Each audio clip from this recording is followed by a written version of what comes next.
না না বাবা, দেবলীনাকে ব্যক্তিগত জীবন নিয়েই প্রশ্ন করি, আগে থেকে কনফার্ম করে রাখি যে আমার ভিউজ হবেই হবে, এইটাকেই হেডলাইন করব।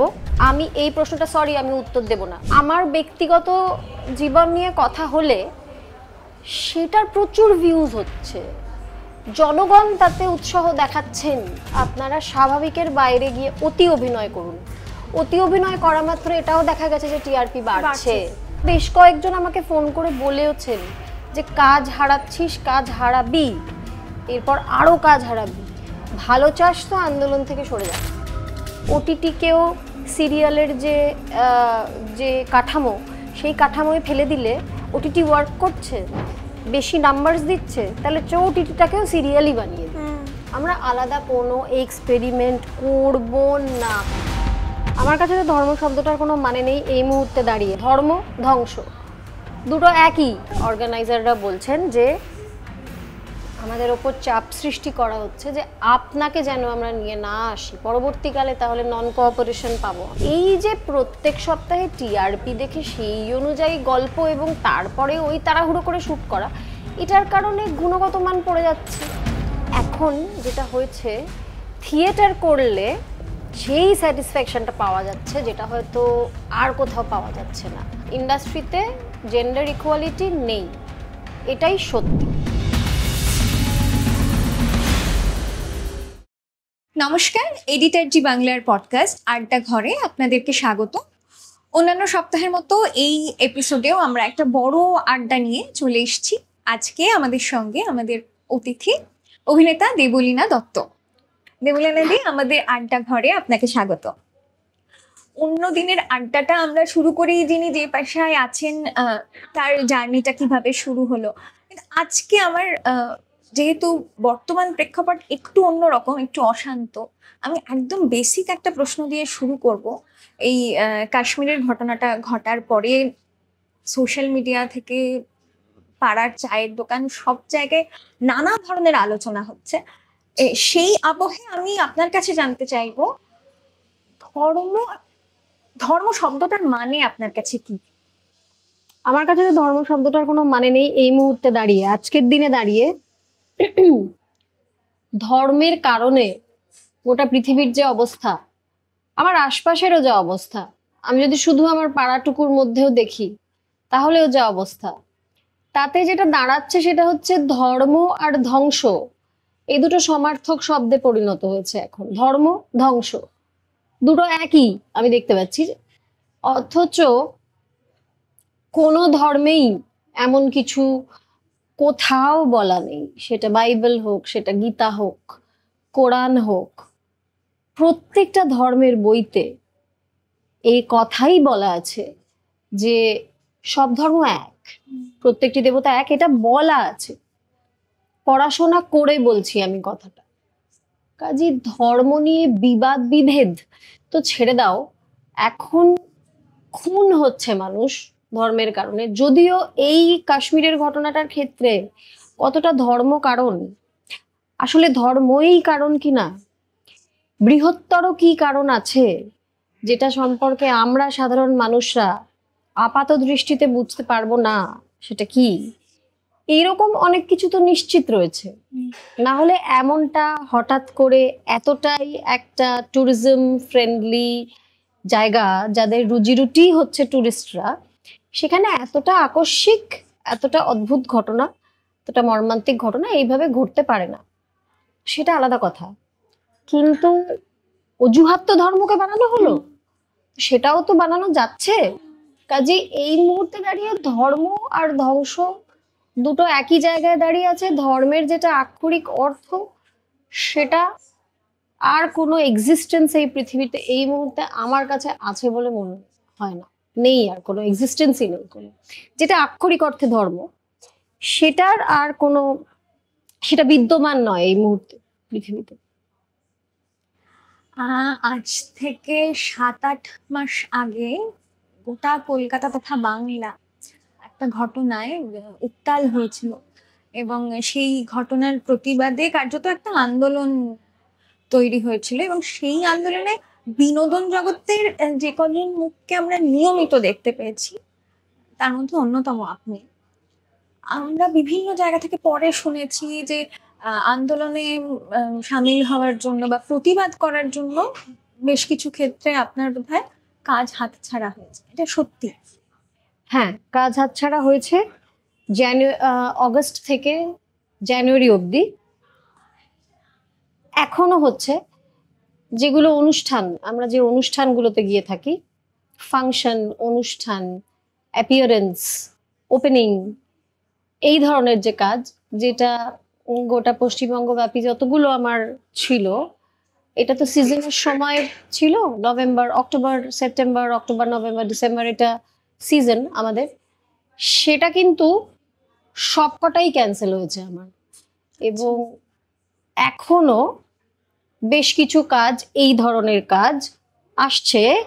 তার কিছুদিন পর অর্গানাইজাররা বলছেন যে আমাদের ওপর চাপ সৃষ্টি করা হচ্ছে যে আপনাকে যেন আমরা নিয়ে না আসি, পরবর্তীকালে তাহলে নন কোঅপারেশন পাবো আমরা।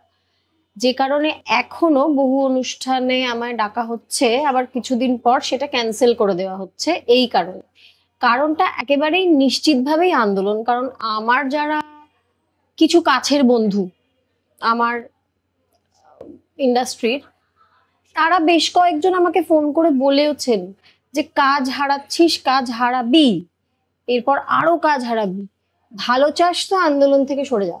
এই কথাটার মানেই তো খুব পরিষ্কার যে আন্দোলনটাই কারণ। তারা আমার হিতাকাঙ্ক্ষী, তারা আমার ভালো চেয়েই বলেছেন এবং তারা সঙ্গত কারণে বলেছেন। তারা বলেছেন যে আমরা জানি তুই কেন কাজ হারাচ্ছিস, তাই জন্যই আমরা এটা বলছি, ভালোর জন্য বলছি। তারা আমার ভালো চেয়ে বলেছেন কথাটা। তাই আমি তাদের কাছে নিশ্চিতভাবে কৃতজ্ঞ যে তারা আমার ভালো চেয়েছেন, তো অন্তত চেয়ে তো কথাটা বলেছেন। কিন্তু ভয় পেয়ে যদি সরে যাই আন্দোলন থেকে, তাহলে বাকি জীবনটা কিন্তু ভয় পেয়েই থেকে যেতে হবে। ওই ভয়টা চলবে। একবার একটা পদক্ষেপ যদি ভয় ভিত্তিক হয়, তাহলে সেই পদক্ষেপটা নিয়ে এগিয়ে, সেই পদক্ষেপটার ভিত্তিতে জীবনটাকে এগিয়ে নিয়ে চলে ওই ভয়টা থেকে যাবে। একটা পদক্ষেপও যদি ভয়ের ভিত্তিতে নিই, সেই ভয়টা থেকে যাবে এবং সেই ভয়টা সঙ্গে নিয়ে বাকি জীবনটা কাটাতে হবে, যেটাতে আমি রাজি ছিলাম না। যে কারণে আমি সরিনি আন্দোলন থেকে এবং সরবো না। কারণ আপাত দৃষ্টিতে মনে হচ্ছে আন্দোলন শেষ হয়ে গেছে। আসলে আন্দোলন শেষ হয়নি, আন্দোলন এখনো চলছে। এবং আমার যত রকম ভাবে থাকা সম্ভব যাতে তিলোত্তমা জাস্টিস পায়, সেটা আমার পক্ষে যতটা যা কিছু সম্ভব সেটা আমি করে যাব। এবং ভয় ভিত্তিক জীবনে আমি রাজি নই, তাই জন্য সরবো না আন্দোলন থেকে। এই সময়ে দাঁড়িয়ে আমার মনে হয়েছিল এই দুটো জিনিস আপনার থেকে আমার জানাটা খুব দরকার। বাকি সব গল্প, বাকি সব জার্নির কথা জানার আগেও এই দুটো বেসিক প্রশ্ন আমার মনে হয়েছিল একটু আপনার কাছে মানে শুনবো, দর্শকদেরও জানার দরকার। এবার একটু আপনার জার্নির আলোচনাতেই আসছি। শুরুটা কিভাবে হয়েছিল, তার মানে হয়ে ওঠা, আপনার ছোট থেকে বড় হওয়া, কবে প্রথম আপনি ভাবলেন যে পেশাগতভাবেই আপনি অভিনয়ে আসবেন? পেশাগতভাবে অভিনয়ে আসবো কোনোদিনই ভাবিনি। এরকম কোনো ভাবনা ছিল না। আমার নাচটাকেই পেশা হিসেবে নেওয়ার ভাবনা ছিল। আমার ডান্স ট্রুপও ছিল, আমি কোরিওগ্রাফ করতাম, আমার ট্রুপ ছিল, প্রফেশনালি শোজ করতাম আমরা। এবং তবে হ্যাঁ, নাচটা তো একেবারেই ছোটবেলা থেকে শিখেছি আমি। আমার মায়েরই স্কুল ছিল, সেই স্কুলের ছাত্রী হওয়ার দৌলতে মানে নাচ শিখেছি শ্যামলী মল্লিকের কাছে। আমার মায়ের স্কুল ছিল যেখানে নাচ, গান, পেইন্টিং সবটাই শেখানো হতো। আমার মা এখনো শ্রুতি নাটক শেখান, এখনো আবৃত্তি শেখান, এখনো অনুষ্ঠান করান। আমার মায়ের ছাত্রছাত্রীদের বয়স 6 থেকে শুরু, 70-75 অবধি আর কি। তো সেই দৌলতে, মায়ের স্কুলের দৌলতে আমি হরে করকম্বা তে প্রথম অনুষ্ঠান করি টিভিতে। তারপর চিচিং ফাঁকে আসলে প্রথমে অনুষ্ঠান করি, তারপরে হরে করকম্বা। কেননা একেবারে ছোটদের জন্য ছিল চিচিং ফাঁক, চিচিং ফাঁক, তারপর হ্যাঁ। ছিল হরে করকম্বা টিনেজারদের জন্য। সেখানে অনুষ্ঠান করি, পরবর্তীকালে দূরদর্শনে নাচের অনুষ্ঠান করি, ইত্যাদি প্রভৃতি এগুলো করতাম। আর স্টেজে তো অনুষ্ঠান করতামই, মায়ের স্কুলের দৌলতেই মাই করাতেন। কিন্তু তারপরে আমার আমার মাধ্যমিক পরীক্ষার পরে আমার মেজো পিসি আমাকে আমার একটা বিউটি কন্টেস্টে পার্টিসিপেট করার জন্য ফর্ম ফিল আপ করে দিয়েছিলেন, দিয়ে বলেছিলেন যেতে হবে। আমি গিয়েছিলাম, সেখানে আমি তৃতীয় স্থান পেয়েছিলাম। তারপরে আবার এইচএস এর পরে আরেকটি বিউটি কন্টেস্টে পার্টিসিপেট করি, সেটি আমার বান্ধবী, আমার খুব কাছের বান্ধবী সুদেশনা, সে ফর্ম ফিল আপ করে দেয় আমার জন্য। কোনোবারই আমি করিনি, আমার মেজ পিসির অবদান তাই প্রথম আমি বলবো, তার কারণ উনি বিউটি কন্টেস্টে আমায় পার্টিসিপেট না করালে এই প্রফেশনে হয়তো আসা হতো না। 96-এ যেটাতে পার্টিসিপেট করলাম সেটাতে আমি জিতলাম ক্রাউন। তারপর মডেলিং এর অফার আসেই, ক্রাউন জিতলে মডেলিং এর অফার আসা শুরু হয়।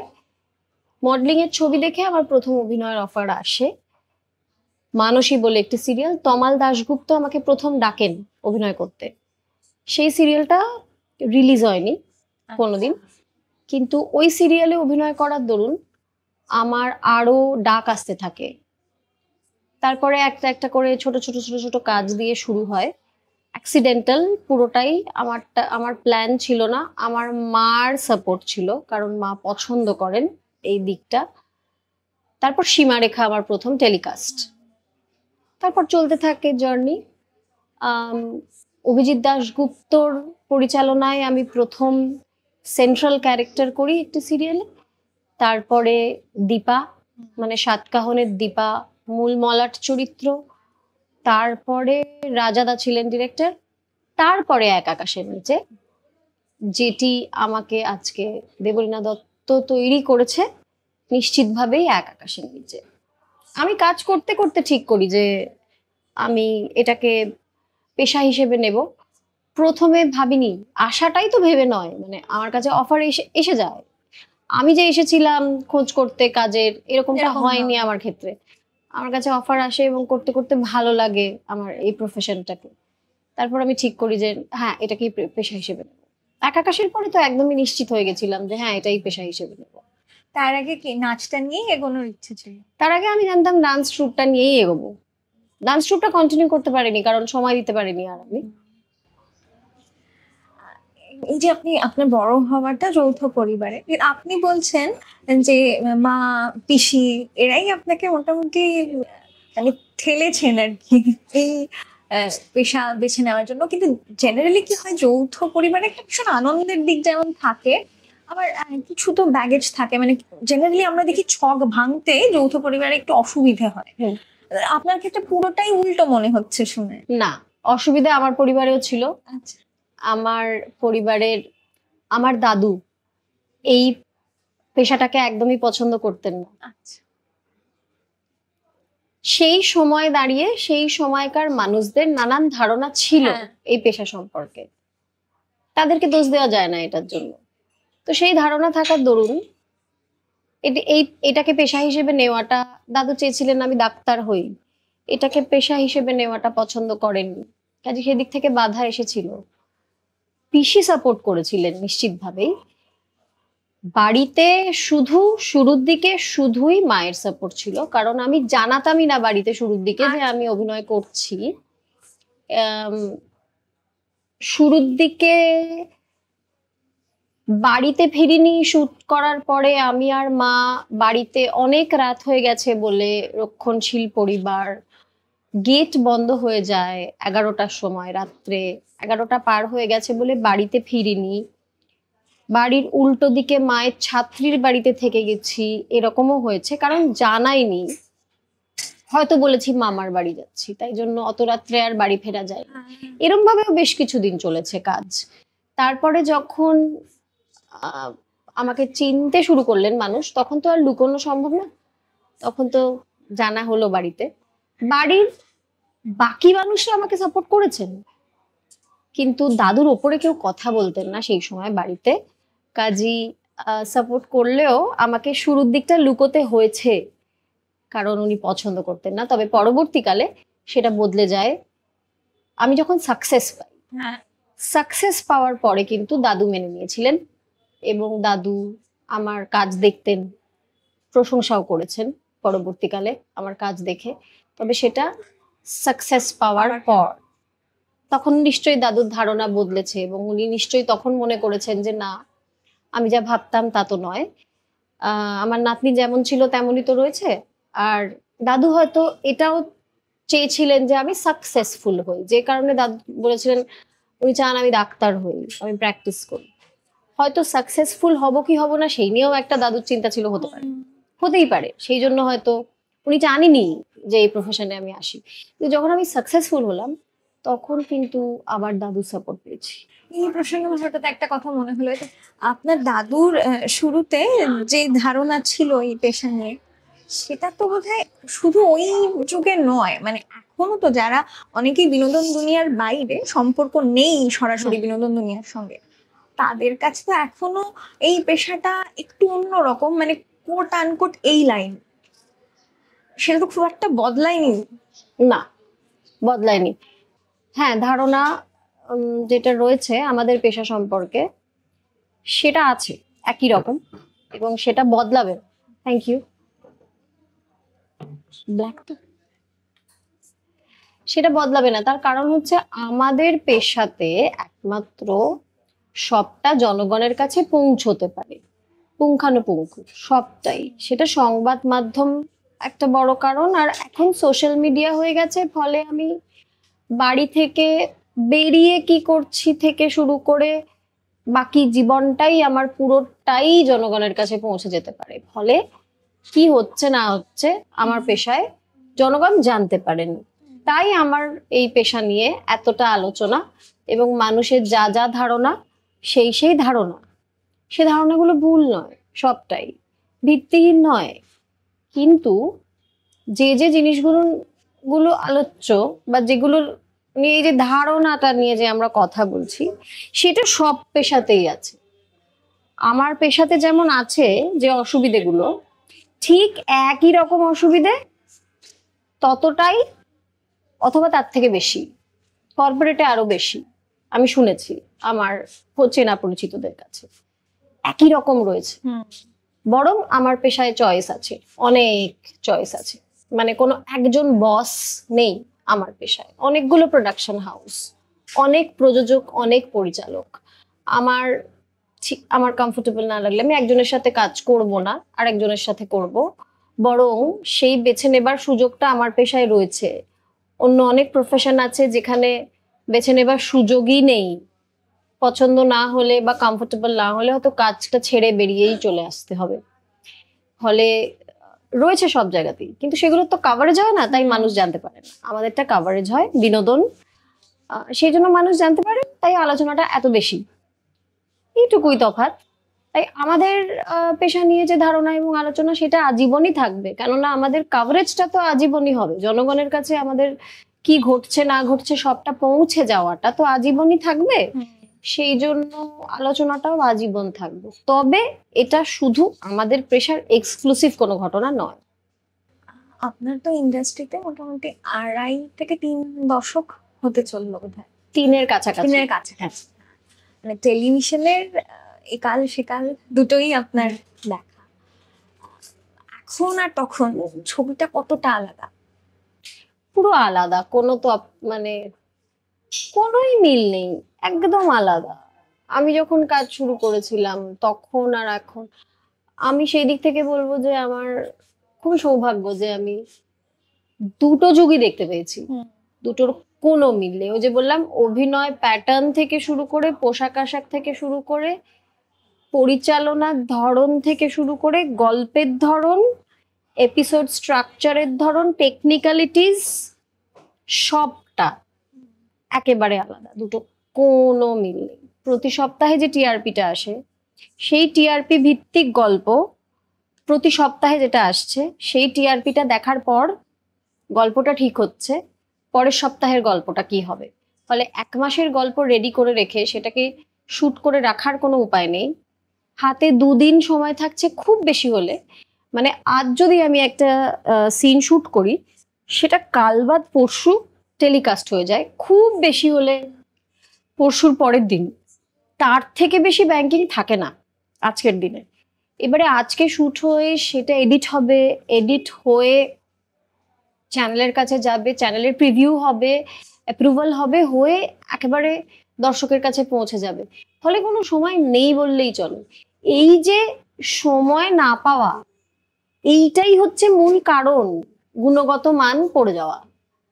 কিছু তো করার নেই, অভিনয়টা ঠিক হলো না একটা সিনে, পরিচালকের কাছে সময় নেই অভিনয়ের কারণে আরেকটা টেক করার, বা একটা পোশাক হয়তো ঠিক যেমনটা দরকার ছিল তেমনটা হলো না, তাই আজকে পোশাকটা জোগাড় করতে না পারলে শুটটা ক্যান্সেল করে দিয়ে আগামীকাল শুট করব, সেটারও উপায় নেই প্রোডাকশনের কাছে।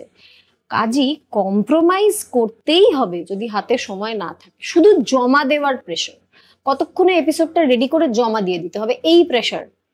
এই যে প্রত্যেক সপ্তাহে টিআরপি দেখে সেই অনুযায়ী গল্প এবং তারপরে ওই তাড়াহুড়ো করে শুট করা, এটার কারণে গুণগত মান পড়ে যাচ্ছে এবং এটার জন্য কিছু করার নেই। এই সিস্টেমটা যতক্ষণ চলবে তো ততক্ষণ গুণগত মান কিছুতেই মানে উন্নতি হবে না, অবনতিই হবে। আবার এটাকে কিছু পরিবর্তন করাও কঠিন, তার কারণ চ্যানেল তো বাণিজ্যিক দিকটা দেখবেনই, তারা তো চাইবেনই যে টিআরপি অনুযায়ী আমাদের গল্প হোক, তাহলে বিজ্ঞাপনটা বেশি হবে, তাহলে রোজগারটা বেশি হবে। না, এটা তো একটা বিজনেস, এটা তো আর এটা কোনো সোশ্যাল ওয়ার্ক নয়, চ্যানেলের তো এটা একটা বিজনেস। কাজে তারা তো টিআরপি দেখে গল্প ঠিক করবেন, যখন ঠিক করেছেন তখন সেটাই করবেন, কিছু করার নেই। কাজে এটা একটা জাঁতাকলের মতো, এটার কোনো সলিউশন নেই। আমাদের সময় এই চাপটা ছিল না, 18-19 টিআরপিও হতো। এখন এই কথাগুলো আমরা বললে সকলে বলবে যে তখন কটাই বা সিরিয়াল ছিল, কটার মধ্যেই বা কম্পিটিশন ছিল। এখন তো তার থেকে অন্তত 100 গুণ বেড়ে গেছে সংখ্যা এবং কম্পিটিশন। সেইটা তাহলে তো আমাদের পক্ষে সম্ভব না ওরকম ভাবে আশাই করা যে আমরা বসে থাকতে পারবো, আমরা কোয়ালিটির জন্য বসে থাকতে পারবো, সম্ভব না। কম্পিটিশন আমাদেরকে দিতে হবে টিআরপি। কাজে কম্পিটিশন যখন বেড়ে গেছে তখন সময়ও কমে গেছে। এটা একটা জাঁতা কলের মতন ব্যাপার, এটা কুড়োর কলের মতন একটা ব্যাপার আর কি, কিছু করার নেই। আশ্চর্য লাগে শুনতে। আজকে যদি শহরের মজুমদারকে বলা হতো যে দীপাবলির ভবিষ্যৎ কি হবে, সেটা পরের সপ্তাহে আপনি যা ভেবেছিলেন সেরকম হবে না, বদলে দিতে হবে, এটা তো অভাবনীয়। এইটাতে তো কোয়ালিটি, মানে এভাবে কতদিন, এভাবে সিরিয়াল কতদিন থাকবে? হ্যাঁ, সেই জন্য তো ওরকম ধরনের কোনো উপন্যাস নিয়ে কাজ এখন হচ্ছে না, হওয়া সম্ভবই না। যেটা যেটা বদলানো যাবে না, এরকম কোনো উপন্যাস নিয়ে এখন কাজ হওয়া সম্ভবই না। বদলে যে খুব মানে দারুণ একটা জায়গায় যাচ্ছে, মানে খুব যে উত্তরণ হচ্ছে গল্পটা তা তো নয়, না, মানটা তো পড়ছে।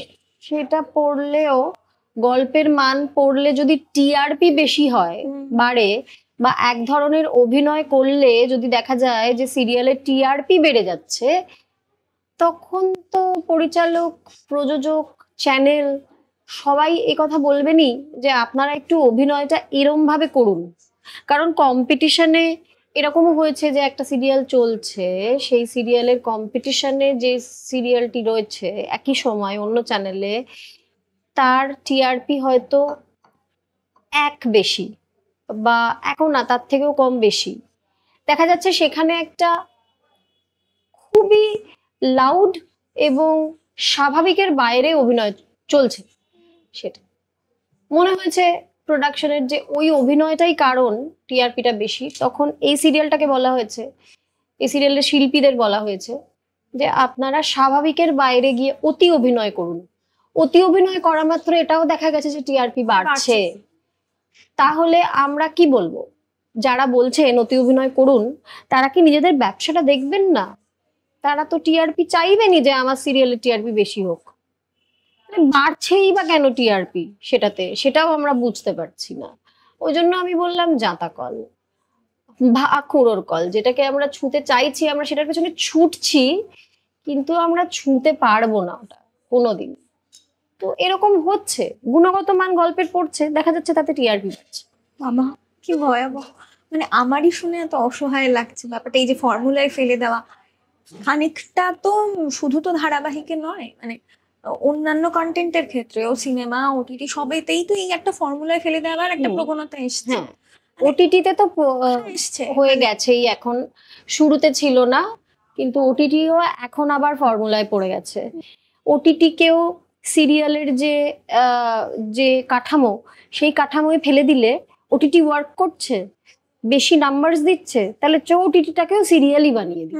আমরা আলাদা কোনো এক্সপেরিমেন্ট করব না। খুব স্ট্রিক্ট, আমি ওটিটিতে কাজ করে দেখেছি যে ওটিটির মেকার্সরা ভীষণ স্ট্রিক্ট এই ব্যাপারে, যে না আমরা নতুন রকম এক্সপেরিমেন্ট করব না, ফর্মুলাতেই আমরা ফেলবো, আমরা তার বাইরে কিছু করব না, যদি না দেখে লোকে।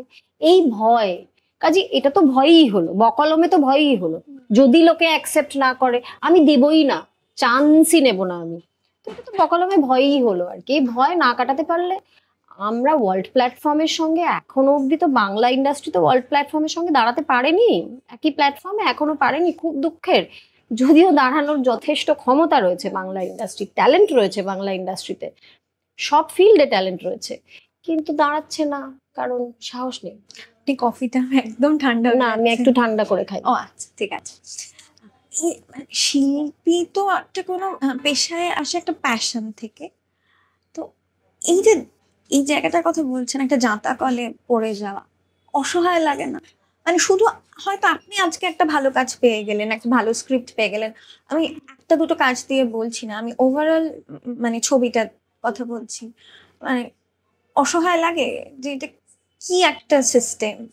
হ্যাঁ, অভিনেতা হিসেবে তো আমরা অসহায়, আমরা তো অসহায়ই অভিনেতা হিসেবে, লাগুক না লাগুক, মানে অসহায়ত্বের যে বোধটা, সেটা আমার অভিনেতা হিসেবে থাকুক বা না থাকুক, আসলে অসহায়।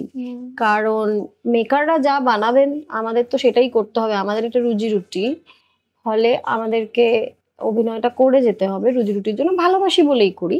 ইংরেজি কাজ দেখছি, ওটিটির হিন্দি কাজ দেখছি, তামিল কাজ দেখছি, তাদের অভিনয়ের প্যাটার্ন দেখছি, কিভাবে চরিত্রগুলোকে কনসিভ করা হয় সেটা দেখছি, দেখে আমার মনে হচ্ছে যে আমি নিয়ে যাই, ওই জায়গায় নিয়ে যাই অভিনয়টাকে, কিন্তু সেটা নিষিদ্ধ, সেটা করা যাবে না এখানে। কাজে আমরা সেদিক থেকে নিশ্চিতভাবেই অসহায়, কিন্তু তার মধ্যেও তুলনামূলকভাবে মাঝে মধ্যেই কিছু ভালো কাজ হয়, আসে।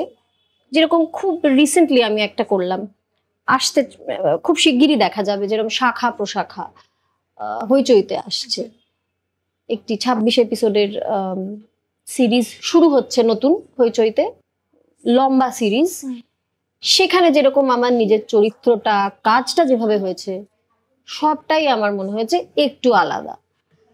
আজকাল আপনাকে আগের চাইতে বোধহয় একটু বেশি থিয়েটারে দেখা যাচ্ছে, নিয়মিত আপনি থিয়েটার করছেন। আপনার কি থিয়েটারের এক্সপোজার একদম যবে অভিনয়ে এসছেন তখন থেকে, নাকি তার পরে হয়েছে? না, আমার থিয়েটারে আমার শুধু নৃত্যানুষ্ঠানের অভিজ্ঞতা ছিল মঞ্চে, আমার থিয়েটারের অভিজ্ঞতা একদমই ছিল না মঞ্চে। তো কাজী কৌশিক সেনের হাত ধরেই প্রথম থিয়েটারের অভিজ্ঞতা, সেটা অনেকটা পরে। তখন আমার এক আকাশের নিচেতে কাজ করা হয়ে গেছে, এক আকাশের নিচে শেষ, তারপরে করেছি। কাজী বেশ কিছু বছর, 6-7 বছর আমার ইন্ডাস্ট্রিতে কাজ করা হয়ে গেছে। তারপরে আমি রজতাভ দত্তর সাথে বন্ধের 10 দিন করেছি টানা, বেশ কিছুদিন। তবে এখন যেটা হয়েছে সেটা হচ্ছে আমার লালদার মেফিস্টো করছি, আর জ্যোতিষ্মান চট্টোপাধ্যায়ের মনে জঙ্গলে করছি, হয়তো পরের প্রোডাকশনটাও করব জ্যোতিষ্মান চট্টোপাধ্যায়। আমি এখন যেটা হয়েছে, থিয়েটার করলে সেই স্যাটিসফ্যাকশনটা পাওয়া যাচ্ছে যেটা হয়তো আর কোথাও পাওয়া যাচ্ছে না। সরাসরি দর্শকের সাথে যোগাযোগ, মঞ্চে দাঁড়িয়ে, আর একটা বাধ্যবাধকতা, কাঠামো, এগুলো তো থিয়েটারে নেই। থিয়েটারে ওই চাপটা অন্তত এখনো অবধি নেই, ফলে ওটা একটা ভালো লাগার জায়গা তৈরি হয়েছে, একটা স্যাটিসফ্যাকশনের জায়গা তৈরি হয়েছে। যদিও থিয়েটার দেখার ব্যাপারে আমি ভীষণই নিয়মিত দেখতাম বরাবর, যবে থেকে ইন্ডাস্ট্রিতে কাজ শুরু হয়েছে তবে থেকেই আর কি। তো সেই অভিনয়টা, ওই থিয়েটারের জায়গাটা আমি খুব সতর্কভাবেই ওই সময়টা নিজের জন্য রেখে দিচ্ছি, যাতে আমি একটা না একটা থিয়েটার প্রোডাকশন আমার চলে। আচ্ছা, সব সময় যেন একটা না একটা কিছু অভিনয় আমি মঞ্চে করছি, এটা যেন বন্ধ না হয়, এটা যেন চলে। আমার সবকটা ফর্মই খুব ভালো লাগে অভিনয়, কিন্তু মঞ্চটা শ্রেষ্ঠ লাগে আজকে দাঁড়িয়ে। এই এতদিন পরে, ক্যারিয়ারের এতগুলো বছর পরে, যে বয়সটাতে আমি পৌঁছেছি, সেই বয়সে এসে আমার আজকে তাই লাগে। সেই জন্য ওটা নিজের স্বার্থে, নিজের ভালো লাগার জায়গা। ওটা যে বিশাল একটা কিছু উপার্জনের জায়গা তা তো নয়। আমাদের বাংলা থিয়েটার কেন, কোনো ভাষারই থিয়েটার, ইংরেজি থিয়েটারের কথা বাদ দিচ্ছি, বা দিল্লির কিছু থিয়েটার প্রোডাকশন আছে সেগুলোর কথা বাদ দিচ্ছি, সাধারণত থিয়েটারটা বিশাল একটা উপার্জনের জায়গা না, খুবই গরিব একটা জায়গা থিয়েটারটা। কারণ মানুষ অনেক টাকা দিয়ে টিকিট কেটে, তার সাথে অনেক টাকা দিয়ে পপকর্ন কিনে, অনেক টাকা দিয়ে কোল্ড ড্রিঙ্ক কিনে হলে যাবেন, কিন্তু অনেক টাকা দিয়ে টিকিট কেটে কিছুতেই থিয়েটার হলে যাবেন না। এটা প্রমাণিত। এটা আজকের দিনে দাঁড়িয়ে আর হবে না, আগে হতো, আজকের দিনে দাঁড়িয়ে এটা হবে না কিছুতেই। তো সেই জন্য ওটা আমার স্যাটিসফ্যাকশনের জায়গা, জব স্যাটিসফ্যাকশনের জায়গা। তাই সচেতন সিদ্ধান্ত যে ওটা আমি করে যাব, ওটা আমি এখন থেকে ঠিক করেছি যে আমি ওটা করে যাব নিয়মিত। এই প্রসঙ্গে হঠাৎ মনে হলো, থিয়েটারে কি সত্যি লোকশিক্ষা হয়? না, হয় না। মানে রামকৃষ্ণ যা বলেছিলেন সেটা এখন দাঁড়িয়ে আর কি আর প্রাসঙ্গিক নয়। আজকের দিনে হয় না। ওই যে বললাম, আগেকার কথা তো বলছি না, আমরা আমরা আজকে বসে ইন্টারভিউটা করছি, আজকের দিনের কথা বলবো। থিয়েটার কেন, কোনো কিছুতেই লোকশিক্ষা হয় না এখন, বদলে গেছে। আমরা একটা খুব অদ্ভুত সময়, অদ্ভুত সমাজে দাঁড়িয়ে আছি। আমরা কলিযুগে পা দিয়ে দিয়েছি না, কলিযুগের অনেকটা এগিয়ে গেছে, কলিযুগও অনেকটা এগিয়ে গেছে। ফলে আমাদের কোনো কিছুতেই লোকশিক্ষে হয় না এখন, ভাবাই ভুল। একমাত্র নিজের জীবন দিয়ে, নিজের অভিজ্ঞতা দিয়ে ঠেকে শেখা যদি কারোর হয় জীবনে, তাহলেই একমাত্র শিক্ষা হওয়া মানুষের পক্ষে সম্ভব, না হলে সম্ভব না। থিয়েটারও করছেন, তার সঙ্গে ওটিটি, ছোট পর্দা, বড় পর্দা। আমাদের বাইরে থেকে মনে হয় আসলে তো অভিনয় একটাই জিনিস করতে হচ্ছে, কিন্তু তার তো টেকনিক্যালিটিস গুলো বোধহয় প্রত্যেকটা ফর্মেই আলাদা। থিয়েটার আর ক্যামেরা এই দুটো আলাদা। আলাদা, আর কিছু আলাদা নয় আমার মতে নয়। ও বিভিন্ন নানাজনের নানা মত হতে পারে, কিন্তু আমাকে যদি বলো তাহলে ক্যামেরার সামনের অভিনয়টা সবটাই আমার কাছে একই। মঞ্চ আর ক্যামেরা এই দুটো আলাদা।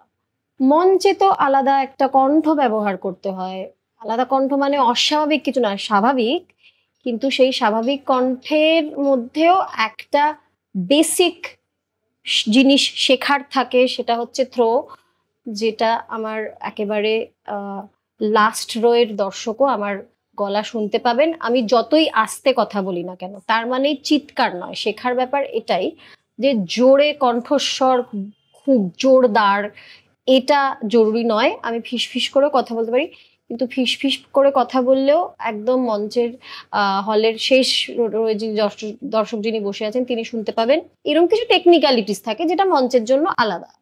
আদারওয়াইজ কিন্তু আগে যেটা ছিল মঞ্চের অভিনয়টাই পুরো আলাদা, সেটা আবার এখন নেই। এখন মঞ্চে স্বাভাবিক অভিনয় হয়, একদম রোজকার ডেইলি স্বাভাবিক যেভাবে আমরা কথা বলি সেই অভিনয়টাই মঞ্চে হয়, ওর থেকে আলাদা কিছু হয় না, টেকনিক্যালি কিছু আলাদা থাকে। আর ক্যামেরার সামনে আমি সবসময় মনে করি আমি একেবারে স্বাভাবিক রিয়ালিস্টিক অভিনয় বিশ্বাসী। ফরম্যাটটা যাই হোক না কেন আমি সেটাতেই বিশ্বাস করি। যখন এরকম কিছু বলা হয় কোনো কারণে, তখন সেটা খুবই অসহায় বোধ করি একজন অভিনেতা হিসেবে, যে অতি অভিনয় করতে বলা হয় যখন, তখন আমি খুবই অসহায় বোধ করি। কিন্তু মাঝে মাঝে এমন অনুরোধ আসে বই। হ্যাঁ, হতে পারে যে কোনো একটা চিত্রনাট্য আপনার পছন্দ হলো না, আপনি না করে দিলেন, কিন্তু চিত্রনাট্য একেবারে আইডিয়াল হবে সেটা তো আমাদের আগের আলোচনা থেকে আমার স্পষ্ট যে সেটা হয় না, অধিকাংশ ক্ষেত্রেই নাই হতে পারে, না হওয়ার মানে সম্ভাবনা বেশি। কিন্তু কাজ তো করতে হবে, এটা তো পেশা। মানে সেই সময় দাঁড়িয়ে বাছাই পর্বটা তখন কি করে হয়? সব তো আপনি না বলতে পারবেন না। না, সব না বলতে পারবো না, কারণ আমার তো অনেকেরই আছে অভিনয়টা পেশার সাথে আরেকটাও কোনো পেশা আছে এখন, যেটা বেশিরভাগ মানুষই করে নিচ্ছেন। সোশ্যাল মিডিয়াটাও তো একটা পেশা, অনেকেই সোশ্যাল মিডিয়া থেকে খুব ভালো রোজগার করছেন। সেটা আমি এখন অবধি করে উঠতে পারিনি, সেটা আমারই অক্ষমতা। কিন্তু এই মুহূর্তে আমার পেশা শুধুই অভিনয়, কাজে সব কাজকে না বলার কোনো প্রশ্নই নেই, কারণ এটা আমার রুজি রুটি। হ্যাঁ, না কখন বলি, যখন রুজি রুটির কথা ভেবেও, রুজি রুটির কথা মাথায় রেখেও মেনে নেওয়া যায় না এমনই একটা কোনো স্ক্রিপ্ট এলো, সেটা তখন না বলতে হয়। মাসে মাস মাইনে, এরকম কিছু তো অভিনেতাদের হয় না?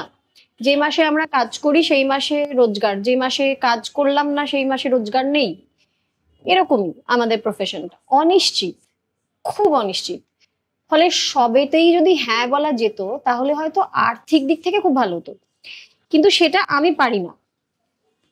একেবারেই যদি পছন্দ না হয় স্ক্রিপ্টটা, কিছুই পছন্দ হলো না, তখন রোজগারের কথা ভেবে হ্যাঁ বলতে পারি না, না বলতে হয়। তখন এমন বহু কাজ করেছি যেটা খুব একটা তেমন পছন্দ হয়নি, কিন্তু সেটা রুজি রুটির কথা মাথায় রেখে করতে হয়েছে। সব অভিনেতাকে করতে হয়। যদি বলি করি না, কিন্তু শুধু অভিনয়টাই আমার পেশা, অথচ আমি পছন্দ না হলে স্ক্রিপ্ট আমি বাছি না, সেটা মিথ্যে কথা বলা হবে। কারণ তাহলে তো আমি সংসারটাই টানতে পারবো না, কি করে টানবো? ইন্ডাস্ট্রিতে এখন জেন্ডার ইকুয়ালিটির ছবিটা কেমন, মানে সেটা নিরাপদ, আমি মেয়েদের কথা ভেবেই বলছি প্রশ্নটা, মানে নিরাপত্তা, পারিশ্রমিক, এইগুলোর প্রেক্ষিতে যদি আমরা দেখি, মানে কতটা ইকুয়ালিটি বা কোনো ইকুয়ালিটির equal- কাছাকাছি না, নেই? কোনো ইকুয়ালিটি নেই ইন্ডাস্ট্রিতে, জেন্ডার ইকুয়ালিটি নেই, এটাই সত্যি। এটা শুনে কারোর রাগ হতে পারে আমার ওপর, বা আমার সতীর্থদের যারা মহিলা অভিনেতা তাদের মনে হতে পারে যে আমি খুব একটা সম্মানজনক কথা বলছি না, কিন্তু আমার মনে হয় যেটা সত্যি সেটা মেনে নেওয়াই ভালো। তাহলে একটা উন্নতির জায়গা থাকলেও থাকতে পারে। আমি সত্যিটাকে না মেনে যদি মিথ্যে বলি, তাহলে উন্নতির জায়গাটা তো বন্ধই করে দিলাম আমি। কোনো জেন্ডার ইকুয়ালিটি, আর্থিক দিক থেকে বলো, সুবিধা অসুবিধার দিক থেকে বলো, ফেসিলিটিসের দিক থেকে বলো, কাজ কিরকম হচ্ছে, কি ভিত্তিক কাজ হচ্ছে সেই দিক থেকে যদি বলো, তাহলে জেন্ডার ইকুয়ালিটি নেই। হ্যাঁ, চরিত্রের দিক থেকে, গল্পের দিক থেকে যদি তুমি বলো, তাহলে আমাদের ইন্ডাস্ট্রিতে একটা জিনিস কি আছে, একমাত্র একটা জায়গাতেই মেয়েরা এগিয়ে আছে আমাদের বাংলা ইন্ডাস্ট্রিতে।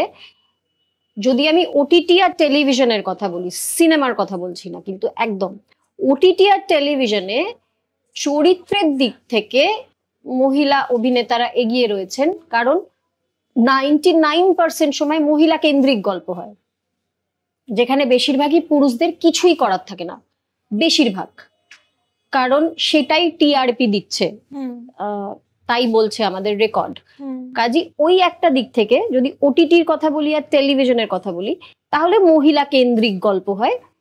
সেটা আবার সিনেমাতে মোটেই হয় না। সিনেমাতে সেই রিস্কটা, ওই ভয় না, তার কারণ ওই আবার ভয়, রিস্কটা নেবেন না প্রডিউসাররা। কিন্তু সিনেমাতে রিস্ক নেবার ব্যাপারটাই নেই আমাদের বাংলা ইন্ডাস্ট্রির, মানে এক্সপেরিমেন্ট সিনেমাতে বাংলায় এখনো অব্দি কেউ রাজি নয় করতে, কেউ রাজি নয়। অথচ দুঃখের কথা হচ্ছে আমাদের বাংলা ইন্ডাস্ট্রিতে সেই সব ট্যালেন্ট রয়েছে যারা ওয়ার্ল্ড প্ল্যাটফর্মে দাঁড়াতে পারেন।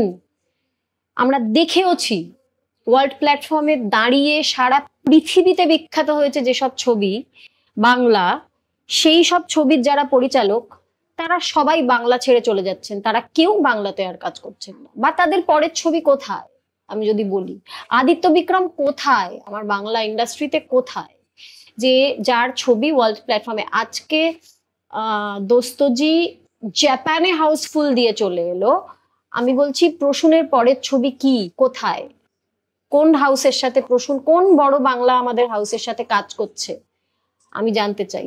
এইটা হবে না, কিছু করার নেই। কেউ রিস্ক নেবেন না। না, কিন্তু এরা কিন্তু বাংলা সিনেমাকে ওয়ার্ল্ড প্ল্যাটফর্ম দিয়েছে ঘটনা।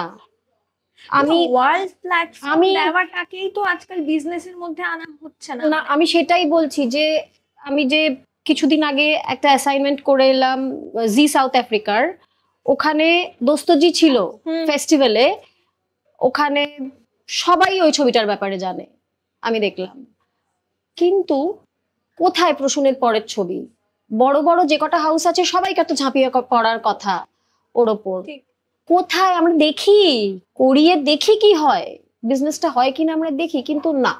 এই যে কেন না আমি জানি না, কেউ তো গ্যারান্টি দেয়নি যে বিজনেস হবে না, এই গ্যারান্টিটা তো কেউ দেয়নি। আর আমি বলছি একটা ছবি, যে যে হাউসগুলো আজকে করে বর্তে খাচ্ছে রয়েছে, বিশাল বিশাল হাউস যারা, তারা না হয় একটা ছবি বিজনেসের কথা না ভেবে করলেন, বাংলা সিনেমাকে কি করে আমরা বিশ্বমানের করে দেবো, সেই কথাটা ভেবে না হয় একটা ছবি করলেন। আমি বলছি তার কি অসুবিধে, কিচ্ছু যাবে আসবে না কিন্তু একটা ছবি যদি সেরকম হয়, কিন্তু তারা করবেন না। এই কেন করবেন না আমি সত্যি জানি না। আড্ডার প্রায় শেষ দিকে চলে এসেছি। এখন একটা প্রশ্ন আমার মনে হচ্ছে, প্রথম দিকেই করব ভেবেছিলাম, করা হয়নি। এই যে দেবলীনা দত্ত ইন্ডাস্ট্রিতে প্রায় 3 দশক কাটিয়ে দিলেন, অথচ গত 3-4 বছর ধরে যত সাক্ষাৎকার, অধিকাংশ ক্ষেত্রে আপনাকে বেশি প্রশ্ন করা হয় ব্যক্তিগত জীবন নিয়ে। কোনো পুরনো সম্পর্ক বিচ্ছেদ, নতুন সম্পর্ক, প্রায় গোটা সাক্ষাৎকার জুড়ে এই প্রশ্নই করা হয়। এটাই কি করার কথা ছিল? মানে একজন অভিনেতার কাছে যিনি 3 দশক ইন্ডাস্ট্রিতে কাটিয়েছেন এবং যিনি ছাপ রেখেছেন, তাকে তার সাক্ষাৎকারের গোটাটা জুড়ে তার ব্যক্তিগত জীবন নিয়েই প্রশ্ন, এটাই মানে আপনি কি এটা ডিজার্ভ করেন? তুমি এই প্রশ্নটা করার আগে যখন বললে প্রায় শেষের দিকে, তখনই আমার মনের মধ্যে এটা চলছিল, এই ভাবনাটা আসছিল যে তুমি এখনো অব্দি আমাকে একটা ব্যক্তিগত প্রশ্ন করোনি, সেটা আমি ভাবছিলাম। এবারে ইন্টারভিউ এর ক্ষেত্রে কি হয় বলতো, এটা না অনেকটা আমাদের ওই মেগা সিরিয়ালের বৃহস্পতিবার না বুধবার কবে একটা আসে টিআরপি, কি টিআরপি আসে সেরকম হয়ে যায় অনেকটা ব্যাপারটা। সেটা হচ্ছে যে আমি কি ডিজার্ভ করি আর কি ডিজার্ভ করি না, সেটা দিয়ে পোর্টালগুলোর কিচ্ছু যায় আসে না। কেন যাবে আসবে, তারা তাদের ক্লিক বিটটা দেখবে। এবারে প্রত্যেকবারই দেখা যাচ্ছে যে আমার ব্যক্তিগত জীবন নিয়ে কথা হলে সেটার প্রচুর ভিউজ হচ্ছে, জনগণ তাতে উৎসাহ দেখাচ্ছেন, ফলে সেই কারণে সেটা করা হচ্ছে। এবারে জনগণের অভিনেতাদের ব্যক্তিগত জীবন নিয়ে উৎসাহ থাকবে, এটা আমাদের প্রফেশনের একটা অংশ। এই প্রফেশনে আসতে গেলে জেনে রাখা ভালো যে ব্যক্তিগত জীবন চর্চায় থাকবে, ওটা চর্চিতই থাকবে সারা জীবন, তা এটা অংশ প্রফেশনের। হ্যাঁ, সেটাকে অ্যাকসেপ্ট করতে হবে, মেনে নিতে হবে। আমার যেরকম কোনো অসুবিধা নেই তাতে, আমাকে নিয়ে কোনো ইন্টারেস্টই নেই জনগণের, সেটা হলে আমার ভাবনার বিষয় ছিল, অসুবিধে নিশ্চিত ছিল। আমাকে যদি ভালোবাসেন দর্শক, তাহলে ব্যক্তিগত জীবন নিয়ে ইন্টারেস্ট থাকবে, এটা স্বাভাবিক পর্যায়ে পড়ে। এরকম বহু মানুষ রয়েছে যারা আমাকে সহ্যই করতে পারেন না, তাদেরও ইন্টারেস্ট আছে আমার ব্যক্তিগত জীবন নিয়ে, তারা ট্রোল করেন ব্যক্তিগত জীবন নিয়ে। কিন্তু কিছু তো একটা করে, ভালোবাসুক, ঘৃণা করুক, যাই করুক, একেবারেই ইন্টারেস্ট নেই, এটা খুব খারাপ। ফলে এটা আমি ইন্টারভিউয়াররা অনেকটা ওই সেই সব প্রযোজকদের মতো বা সেই টেলিভিশনের চ্যানেলগুলোর মতো, যারা কিছুতেই রিস্ক নেবে না, যারা ভাববে যে না না বাবা, দেবলীনাকে ব্যক্তিগত জীবন নিয়েই প্রশ্ন করি, আগে থেকে কনফার্ম করে রাখি যে আমার ভিউজ হবেই হবে, এইটাকেই হেডলাইন করব। তোমার মনে হয়েছে তুমি সেই রিস্কটা নেবে, তাই তুমি সেইভাবে ইন্টারভিউটা নিয়ে এগিয়ে যাওনি। আমি ডিজার্ভ করি কি করি না সেটা পরের কথা, মানে এটার কারণ আছে পেছনে, অনেকটা ওই কতটা ভিউজ এর কারণে এটা হয় আর কি। মানে হয়তো আপনাকে দিয়ে কিছু বলিয়ে নিলে ওই বিস্ফোরক দেবলীনা বলা যেত, কিন্তু আপনি খুব সুন্দরভাবে, মানে খুব শৈল্পিক ভাবে আমি বলবো, অনেকে বলবে আপনি প্রশ্ন এড়িয়ে গেছেন, তা নয়, কিন্তু ওই সেলফ রিয়েলাইজেশনের জার্নি, নিজেকে ডিসকভার করা, একটা অদ্ভুত ভাবে আপনি উত্তরগুলো দেন। আমি কিন্তু আজ অব্দি যবে থেকে আমার ব্যক্তিগত জীবন নিয়ে চর্চা শুরু হয়েছে, কোনোদিন কোনো প্রশ্ন এড়িয়ে যায়নি। না না না, আমি সেটাই বললাম, প্রত্যেকটা প্রশ্নের কিন্তু উত্তর দিয়েছি, ওটাই সঠিক উত্তর, যেটা উত্তর। কিন্তু আমি এই প্রশ্নটা, সরি আমি উত্তর দেব না, আমি আজ অব্দি কিন্তু একটি আমার প্রশ্ন ছাড়া, যেটা হচ্ছে আমাকে যখনই জিজ্ঞেস করা হয় যে কেন বিচ্ছেদ, কেন তথাগত আর দেবলীনার বিচ্ছেদটা কেন হলো, কারণটা কি, ওইটা যেহেতু একেবারে আমার আর তথাগতর হাঁড়ির খবর, ওই খবরটা আমি দেব না কাউকে। ওটা আমি স্পষ্ট বলেছি যে আমি বলবো না, আমি কেনটা বলবো না, তোমরা কেস করে যাও। এছাড়া আমি আজ অব্দি কোনোদিন কোনো প্রশ্ন এমন নেই যেটার উত্তর দিই। আমার যেটা ভালো লাগে সবচেয়ে ওই পুরো আলোচনাটা থেকে না, মানে যিনি শুনছেন, যিনি সাক্ষাৎকার নিচ্ছেন বা যিনি দেখছেন, সবারই যে নির্যাসটুকু থেকে যায় সেটা একটা সেলফ রিয়েলাইজেশনের জার্নিটা, হ্যাঁ, ওই একটা উত্তরণ, ওটা আমাকে মানে খুব ছুঁয়েছে। যেটা বাস্তবে হয়েছেও আমার জীবনে। হ্যাঁ, সেটা তো একটা মানে গত 3 বছরে। প্র্যাকটিস বোধহয়। হ্যাঁ, প্র্যাকটিসই, সেটার সুযোগ সকলেরই থাকে। যে ঘটনাই ঘটুক জীবনে, সব সময় সেই ঘটনাটা ঘটার পরে, আমি বলছি সেদিক থেকে দেখতে গেলে নেতিবাচক ঘটনা যেগুলোকে আমরা মনে করি আর কি, যেগুলো সেই সময় তৎক্ষণাৎ খুব বেশি কষ্ট দেয় মানুষকে, মৃত্যু সম কষ্ট। আমার একটি টক আছে যেটা খুব মানুষ আপন করে নিয়েছেন, সেখানে বলেছি কষ্টটা মৃত্যু সম কষ্টের মধ্যে দিয়ে আমিও গেছি, কিন্তু সেই সময়টা যখনই নেতিবাচক ঘটনা ঘটে ঠিক তখনই উত্তরণের সুযোগটা আসে জীবনে। ইতিবাচক ঘটনার সময় তো আমরা আনন্দে আত্মহারা হয়ে থাকি, সেই সময় ওটা নিয়েই থাকি, কিন্তু আসলে নেতিবাচক ঘটনা যখন ঘটে, যত বড় নেতিবাচক ঘটনা তত বড় একটা উত্তরণের সুযোগ ঠিক সেই সময়টাই পাশে এসে কড়া নাড়ে, দরজায় এসে। সেই সময়ের রিয়েলাইজ করতে হবে যে উত্তরণের সুযোগটা কড়া নাড়ছে, দরজাটা খুলে তাকে প্রবেশাধিকার দিতে হবে নিজের জীবনে।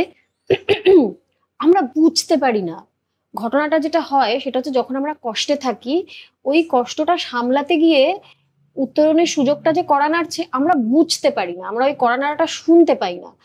কিন্তু সেই সময় যদি একটু গাইডেন্স পাওয়া যায়, সেই গাইডেন্স গুলো আমি তো পড়াশোনায় মনোযোগ করেছি, এমন কিছু মানুষকে ফলো করেছি, আমার একজন দুজন বন্ধু আছেন যারা আমাকে ঠেলে দিয়েছেন ওই কড়া নাড়াটার দিকে, যে দেখ কড়া নাড়ছে, সুযোগ কড়া নাড়ছে উত্তরণ। সেই সাহায্য আমার মা, তিনি যে সাহসিকতা আমার ওই সময় দেখিয়েছেন, সেই সবটা মিলিয়ে আমি কড়ানাটা শুনতে পেয়েছিলাম, এবং আমি একেবারে দরজা জানলা সব হাট করে খুলে দিয়েছিলাম সেই সময়। এবং তাতে আমি দেখতে পেলাম যে উত্তরণ মানে আমি বোঝাতেই পারবো না যে আমার জীবনটা কি থেকে কি হয়ে গেছে, মানে কোনো মিলই নেই। আজ থেকে 3 বছর আগের দেবলীনা আর এখনকার দেবলীনা কোনো মিলই নেই। আজ বুঝতে পারি যে আমার জীবনে কোনো নেতিবাচক ঘটনা আসলে ঘটেই নেই। আমার নেহাতি আমার সৌভাগ্য, আমি এটা বলবো যে এই যে আজকের দেবলীনাকে তো আমি এই ঘটনাটা না ঘটলে কিন্তু খুঁজে পাওয়ার কোনো অবকাশ ছিল না। তার মানে কি এটা না ঘটলে আমি আগে খারাপ ছিলাম? না, আমি দুর্দান্ত ছিলাম। কিন্তু আজকের যে দেবলীনা, এটা খুঁজে যে আমি পেয়েছি, এটা আমার নেহাতি সৌভাগ্য। আমি মিস করে যেতাম, আমার জীবনটা পার হয়ে যেত, আমার পরিচয়ই হতো না এখনকার দেবলীনার সঙ্গে। যেই পরিচয়টা এখন হয়েছে সেটা আমার কাছে খুব আনন্দের, সেটা আমার সৌভাগ্য তো বটেই। আড্ডার তো একটা পিক থাকে, আমরা না সেই পিকটাই পৌঁছে গেছি। মানে এখান থেকে বোধহয় আলোচনাটা শেষ হলে সবচেয়ে সুন্দর সময় এখানেই শেষ করার। দর্শকদের হয়তো এই আলোচনা থেকে অনেকটা টেক অ্যাওয়ে থাকবে, আমাদের সেটাই চেষ্টা থাকে পডকাস্টে। শুধু একটা মানুষের, একজন তারকার তার গল্প শুধু সেইটুকু জেনে যাওয়া বোধহয় নয়। এই রেশটা নিয়ে যখন এই পডকাস্ট শেষ হয়ে যাবে তখন হয়তো আপনাদের কিছু কিছু অংশ মনে থাকবে অনেকদিন পর্যন্ত, সেই চেষ্টাটুকু আমরা করছি। আর এডিটর জি বাংলার দর্শকদের জন্য কিছু যদি বলে দেন। এইটুকুই বলার দর্শকদের জন্য, সেটা হচ্ছে যে মানুষকে ভালোবাসুন, মানুষকে ঘৃণা করুন, যেটাই করুন দুটো করারই অধিকার আছে। সবসময় এটা আমার ব্যক্তিগত, এই যে আমিটার সাথে আমার পরিচয় হয়েছে গত 3 বছরে, সেই পরিচয়ের দরুন আবিষ্কার করে বলছি।